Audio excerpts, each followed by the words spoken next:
If you look at who's running the world's biggest tech companies, Google, Microsoft, Adobe, you name it, you start to see a really clear pattern. Indian leadership is everywhere. Now, this is not some coincidence. It's the result of one of the most powerful talent engines the world has ever seen. So how did this happen? Let's get into it. To really get our heads around this, we have to start with the main gateway for foreign talent into Silicon Valley, the H-1B visa. In this chart, well, it tells you almost everything you need to know. Back in 2013, look at the top 11 companies sponsoring these visas. 10 of them, 10, were basically run on Indian talent. We're talking about giants like Infosys and Tata building a literal superhighway from India straight into the US tech scene.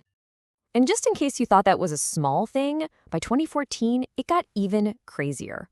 A full 70%. That's 7 out of every 10 H-1B visas in the entire world went to Indian citizens. I mean, the sheer scale of that is just mind-boggling. Which brings us to the big question, right? The one we're here to figure out. How did one single country become this unstoppable engine for tech talent? We've seen the effect. It's undeniable. But now we've got to dig into the cause.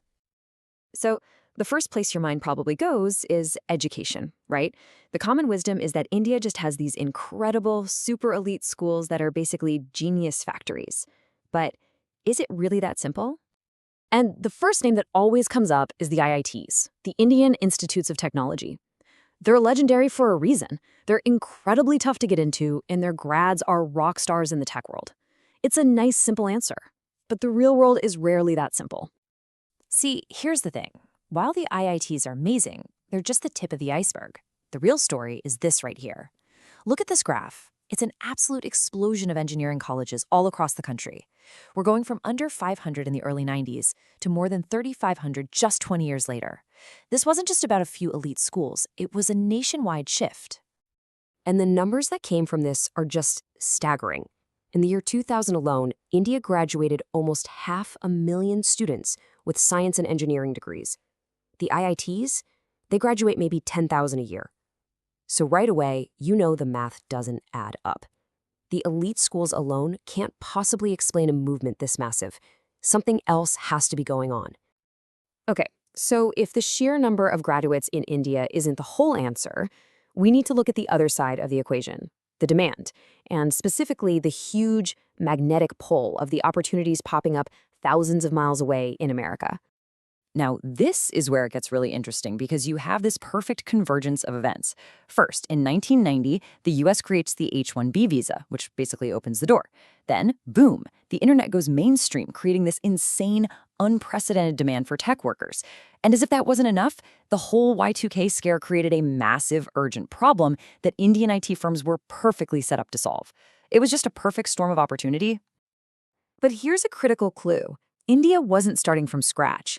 As this quote points out, there were already established networks of Indian professionals in the US.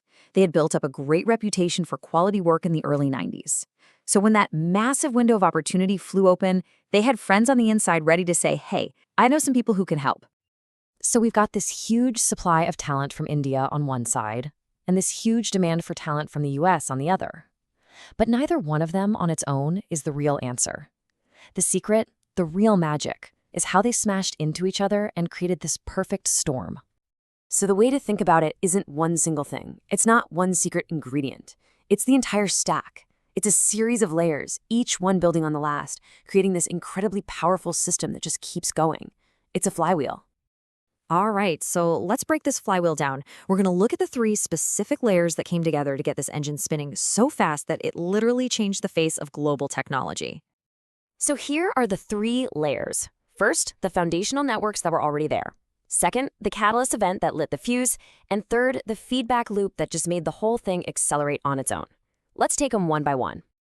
So, layer 1, the foundation. The groundwork was already laid. India had a solid base of engineering schools, a huge advantage with widespread English proficiency, and, like we just saw, a great reputation and strong networks already inside the US tech scene. They were primed and ready.